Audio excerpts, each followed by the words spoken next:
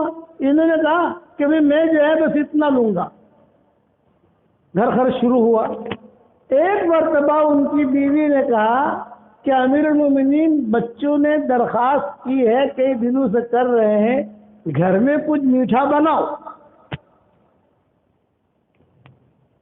اور میٹھا بنانے کے لیے ظاہری بات ہے کہ تھوڑا خرچہ زیادہ ہوگا.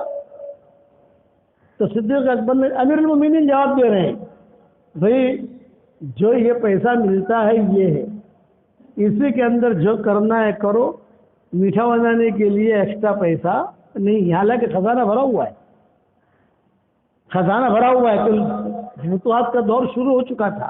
زندگی سادہ رکھی انہوں نے. اچھا ایک مرتبہ ان کی بیوی جو ہے بہت سمجھدار تھی. بعض خواتین سمجھدار ہوتی ہے کہ خیر شہری سے 5 پیسہ بچا لیا، 10 پیسہ بچا لیا، کچھ پیسے بچا لیے ان کی اہلیہ نے اور اس کا میٹھا بنا دیا. بچے درخواست کر رہے تھے صدیق اکبر کے. حضرت عائشہ بھی بہت الجھتی تھی حضرت ابوبکر سے کہ ابا یہ کیا؟ چونکہ حضرت عائشہ بیٹی بھی ہے اور یہ حضرت عائشہ ام المومنین بھی ہے. تو ابوبکر حضرت عائشہ کے سامنے خاموش ہو جاتے تھے یہ ادب کے ساتھ اور کہتے تھے کہ تو میری بیٹی ہے وہ اپنی جگہ، لیکن تو ام المومنین ہے اس لیے تیرا مقام ہے. حضور نے تجھ پر اعتماد کیا ہے، میں کون بولنے والا ہوں. حضرت عائشہ کہتی تھی کہ ابو تھوڑا، تب ابوبکر کہتے تھے کہ دیکھ بیٹا اس مسئلے میں مجھے مت چھیڑ، میں تو حضور کی جو ترتیب تھی اس ترتیب سے زندگی گزاروں گا. تو ایک مرتبہ ان کی بیوی نے کچھ پیسے جمع کر کے میٹھا بنا دیا. صدیق اکبر گھر میں آئے، دسترخوان پر میٹھا. ارے یہ میٹھا کہاں سے آیا بھائی؟ پھر کسی نے ہدیہ بھیجا کیا؟ نہیں. یہ ان کی بیوی نے کہ میں نے جو ہر مہینے میں جو خرچہ ملتا ہے 5 پیسہ 10 پیسہ 5 پیسہ 10 پیسہ یہ بچا کر، بچے کئی دنوں سے کہہ رہے تھے اور عائشہ بھی کہہ رہی تھی صاحب کہ کچھ میٹھا گھر میں بنے تو کچھ ہم بھی آویں کھانے کے لیے، یہ میں نے بنا. صدیق اکبر نے کہا اچھا لاؤ بیت المال کا جو مدیر ہے اس کو بلاؤ. اسی وقت بیت المال کا جو مدیر تھا اس کو بلایا، جو دیتا تھا تنخواہ. بھائی ہر مہینے کتنے دیتے ہو تم مجھے یہاں ہمارے گھر میں؟ کہ اتنا. یہ کہا کہ نہیں اب کم کر دینا، جب یہ 5 پیسہ 10 پیسہ بچا کر ہی میٹھا بن سکتا ہے تو مطلب کہ ہمارا خرچہ پورا ہو سکتا ہے بغیر میٹھے کے بھی. اب کم. تو مرتے دم تک انہوں نے وہ پیسے بھی کم کروا دیے. تو عائشہ کہتی تھی کہاں میں نے میٹھے کی بات چھیڑی، میں نے کہا کہاں میں نے میٹھے کی بات چھیڑی ہو، تو جو آتا تھا اس نے بھی کم کر دیا. یہ صدیق اکبر کی زندگی اخیر تک ایسے ہی رہے. اخیر تک صرف کفن، جب ان کا انتقال کا وقت قریب آیا تو کفن کا مسئلہ آیا کہ کفن کیسے دیں اور دفن کہاں کریں. تو چونکہ حضرت عائشہ مکمل تحویل، ان کی تحویل میں تھا ایک کمرہ، وہی مالکن تھی حضرت عائشہ. تو حضرت عائشہ نے فوراً فیصلہ کر دیا بھائی دیکھو یہ میرے والد یہی دفن ہوں گے، میری جگہ ہے، مجھے اختیار ہے، اس میں مجھے کسی سے مشورے کی ضرورت نہیں. حضور صلی اللہ علیہ وسلم تو انہوں نے پہلے ہی فیصلہ کر دیا یہ میری جگہ ہے. حضور صلی اللہ علیہ وسلم یہاں آرام فرما رہے ہیں، میرے والد کے لیے بھی جگہ یہ. جب اعلان کر دیا تو مدینہ میں کوئی بول نہیں سکتا، اس میں کوئی مشورے کی ضرورت بھی نہیں ہے، سارے کے سارے متفق تھے یہ لوگ. انتقال سے پہلے صدیق اکبر نے کچھ وصیتیں کی. ان وصیتوں میں یہ کیا کہ دیکھ عائشہ میں دنیا سے جا رہا ہوں، تمہاری والدہ جو ہے وہ حمل سے ہے، تو میراث کے اندر اس بچے کا بھی خیال رکھنا جو تمہاری ماں کے پیٹ میں ہے. تو حضرت عائشہ نے پوچھا لڑکے کے اعتبار سے حساب کروں یا لڑکی کے اعتبار سے حساب کروں؟ تو صدیق اکبر نے کہا بھائی دیکھو تمہیں پیسوں کی ضرورت ہو تو آن اکاؤنٹ لے لینا، لیکن جب بچہ پیدا ہو جائے لڑکا تو لڑکے کے اعتبار سے، لڑکی تو لڑکی کے اعتبار سے. یہ صدیق اکبر کی آخری وصیت ہے. اور پھر میرے بعد جو خلیفہ بنے گا وہ عمر بنے گا. زیادہ مشورہ نہیں کیا اس نے. میرے بعد خلیفہ جو بنے گا وہ عمر بنے گا. تو کچھ صحابہ آئے صدیق اکبر کے پاس مرض الوفات میں اور یہ فرمایا آپ اتنے سخت آدمی کے حوالے امت کو کر کے جا رہے ہو. مزاج میں سختی ہے ان کے. سختی سے تو امت جو ہے وہ بگڑتی ہے, بکھرتی ہے, بھٹکتی ہے. تو صدیق اکبر جو ہے وہ ایک دم سے کہا مجھے بٹھاؤ, اجلسونی مرض الموت میں تھے, مجھے بٹھایا اور بٹھا کر کہا بلاؤ کون اشکال کرنے والے, بلاؤ سب کو بلاؤ. جو اشکال کرنے والے تھے ان کو مجمع تو متفق تھا حضرت عمر پر, لیکن کوئی اشکال کرنے والے بھی ہوتے ہیں نا, تو بھی بلاؤ سب کو بلایا اور بلا کر کہا کہو کیا کہتے ہو. پڑوس میں تو عائشہ بھی تھی, امہات المومنین بھی تھی. بھی سنو حضور کی بیوی تم بھی سنو, آپ کیا کہتے ہو کہو.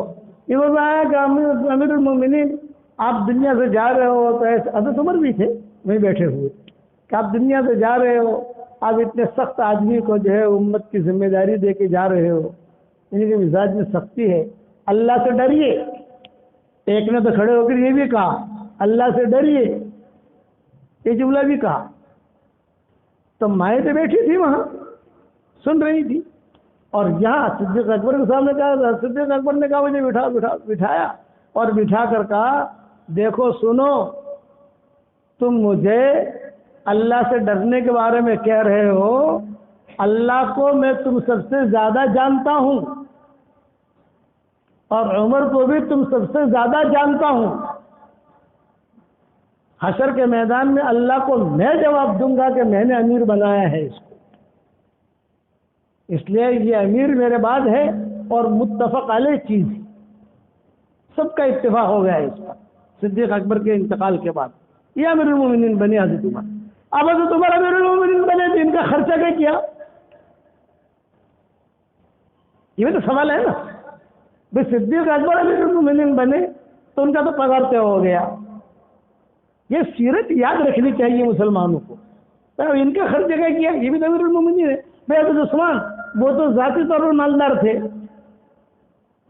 حضرت علی کے زمانے میں مسئلے اور کھڑے ہو گئے جو بھی ہوئے, لیکن حضرت عمر کے خرچے کا کیا؟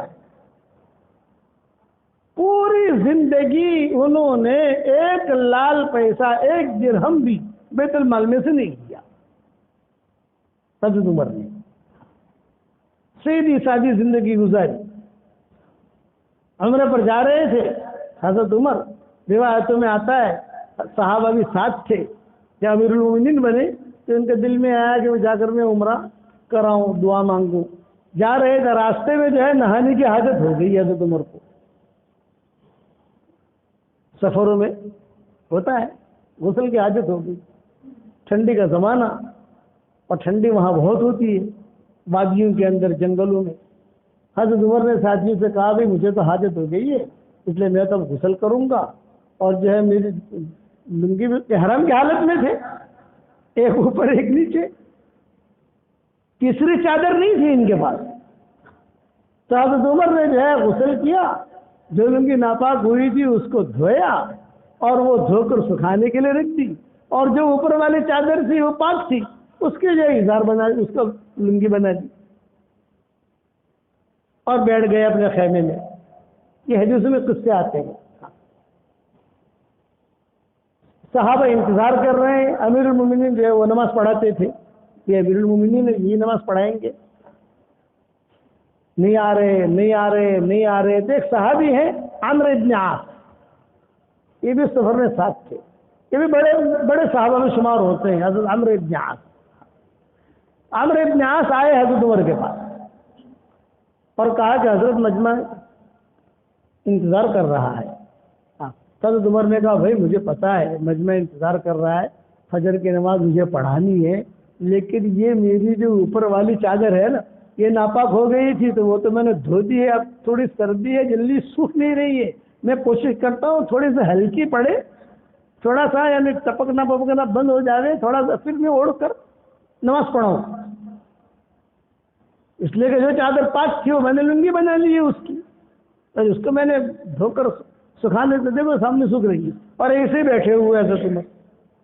امیر المومنین ہیں، آدھی دنیا کے مالک ہیں، آدھی دنیا تک ان کی حکومت پہنچ چکی تھی۔ حضرت عمر کے زمانے میں آدھی دنیا فتح ہو گئی تھی، اسلام کے ریل پیل شروع ہو گئی تھی، اور زندگی یہ ہے۔ تو عمرو بن عاص نے کہا کہ حضرت مجمع انتظار کر رہا ہے، میرے پاس ایک ایکسٹرا چادر ہے، میں لے آتا ہوں چادر، آپ اسے اوڑھ لیجیے، نماز پڑھا دیجیے، اور یہ جو چادر گیلی ہے اس کو رہنے دیجیے، تب تک جو سورج نکل جائے گا تو یہ بھی تھوڑی ٹھیک ٹھاک ہو جائے گی۔ حضرت عمر نے کہا کہ ہاں یہ بات تو ٹھیک ہے تمہاری، لاؤ چادر لاؤ۔ ان کی چادر اوڑھی، اور جو اپنی چادر تھی وہ سکھانے کے لیے رکھی، اور آئے تو مجمع جو ہے دیکھا، مجمع نے کہا تو تمہارا آ رہے ہیں تو ظاہر بات ہے کہ امیر المومنین آ رہے ہیں، نماز کا وقت ہے، نماز پڑھائیں گے۔ مجمع کھڑا ہو گیا، مجمع کھڑا ہو گیا۔ آدھے راستے سے حضرت عمر نے کہا نہیں بھائی نہیں، واپس آ گئے، اور عمرو بن عاص کو بلایا اور بلا کر کہا بھائی یہ تیری چادر لے، میں نہیں اڑوں گا اس کو، اور مجمع کو کہو وہ انتظار کریں، ابھی سورج طلوع ہونے میں وقت ہے، اتنی دیر پہ یہ میری چادر جو ہے ٹھیک ٹھاک ہو جائے گی، واپس دیجیے۔ عمرو بن عاص نے پوچھا حضرت آدھے راستے سے تو آپ آ گئے تھے، مجمع نے دیکھ بھی لیا کہ چادر واپس کیوں کر رہے؟ تو حضرت عمر نے جواب کیا دیا؟ حضرت عمر نے کہا میرے ساتھ جو قافلہ ہے وہ سب 2 چادروں والا ہے، 3 چادر والا نہیں ہے۔ میں اگر یہ چیز سب کو معلوم ہے تو میری چادر جو ہے تر ہے، گیلی ہے، یہ چادر اوڑھ کے جاؤں گا تو ان کے دل کے اندر آئے گا کہ اچھا امیر المومنین کی 3 چادریں ہیں، کس کو جا کر کہوں گا بھی عمرو بن عاص کی ہے، عمرو بن عاص کی ہے، عمرو بن عاص کی ہے۔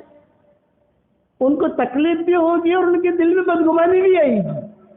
اس سے اچھا یہ ہے بھائی تیری چادر تیرے پاس رکھ، میں میری چادر میں ہی نماز پڑھوں گا، بعد میں وہی پرانی چادر ان کی جو تھی اس میں نماز پڑھے گی۔ یہ زندگی تھی ان کی، حضرت عمر کی۔ ایک 16 لڑکے تھے ان کے، بیویاں تھیں، باندیاں تھیں، لڑکیاں مجھے نہیں ملی کہ لڑکیاں کتنی تھیں۔ عربوں کے اندر جو ہے کسی بھی صرف جا کر آپ سوال کرو کتنی اولاد ہے آپ کی، تو وہ لڑکیوں کا تذکرہ نہیں کرے گا، لڑکوں کا تذکرہ کرے گا۔ ہمارے ہندوستان پاکستان 6 چھوکرا نے 3 چھوکری، فوراً لڑکی کا تذکرہ کرتے ہیں نا؟ نہیں، غیرت کے خلاف ہے۔ عربوں کے ہے یہ چیز نہیں ہے، وہ لڑکی کا کبھی تذکرہ نہیں کریں گے۔ پوچھیں گے کم اولاد زندہ؟ الحمدللہ 5 اولاد، عبداللہ، عبد الرحمن، حسن، حسین۔ لڑکی کا تذکرہ وہ نہیں کریں گے، وہ کہتے ہیں ہماری غیرت کے خلاف ہے۔ اور کسی کو اگر تم پوچھ لو کتنی لڑکیاں ہیں تو اگر غیرت والا ہوا تو تھپڑ مارے گا۔ کیوں پوچھتا ہے لڑکی کا بھائی تو؟ کیا آپ سے پوچھنے کا؟ یہ ہمارے ہندوستان پاکستان میں چل جاتا ہے سارا بگاڑ جو ہے، وہ ہم نے اوپر سے سیکھی نہیں یہ چیزیں۔ تو یہ پوچھو تو فوراً لڑکیاں ہی بتا دے گا، لڑکے ہی بتا دے گا، وہاں یہ چیز نہیں، وہاں صرف لڑکوں کا تھی۔ حضرت عمر کے 16 لڑکے تھے۔ حضرت ابوبکر کا خاندان یہ مختصر، بہت کفایت شعاری کے ساتھ لے کر چلے اپنے خاندان کو، بدلا نہیں۔ حضرت عمر کا خاندان بہت بڑا ہوا، 16 لڑکے، اور بڑے لڑکے عبداللہ ابن عمر، جو بڑے صحابہ میں شمار ہوتا ہے ان کا، ابن عمر کا۔ لڑکیوں کا پتہ نہیں، باندیاں لڑکیاں بنی عادی کے یہ لوگ تھے، بڑا خاندان تھا یہ۔ مکہ مکرمہ میں جو کعبہ ہے تو 4 دیواریں ہیں نا کعبے کی، 1 2 3، تو ایک دیوار کی ذمہ داری قبیلہ بنی مخزوم کی تھی، خالد بن ولید قبیلہ بنی مخزوم کے تھے۔ بھی اس کی ریپیئرنگ، اس کا مینٹیننس، اس کی صفائی یہ حصے کی تمہاری ہے۔ اور ایک دیوار کی ذمہ داری حضرت عمر کے خاندان کی تھی، اتنا بڑا خاندان تھا ان کا، حضرت عمر کا خاندان۔ یہ بڑے لوگ تھے، ان کی اولاد بہت تھی، لیکن کوئی روایت نہیں ملتی کہ ایک ڈھیلا بھی انہوں نے وہاں سے لیا ہو بیت المال میں سے۔ تو خرچہ کیسے پورا ہوتا تھا؟ یہ سوال پیدا ہوتا ہے، یہ خرچہ کیسے پورا ہوتا تھا؟ ان کے انتقال پر پتہ چلا کہ ان کا خرچہ کیسے پورا ہوتا تھا۔ جب حضرت عمر نے وصیتیں کی، جب ان کو پتہ چلا، اب ابو لولو نے جب ان کو کھنجر مارا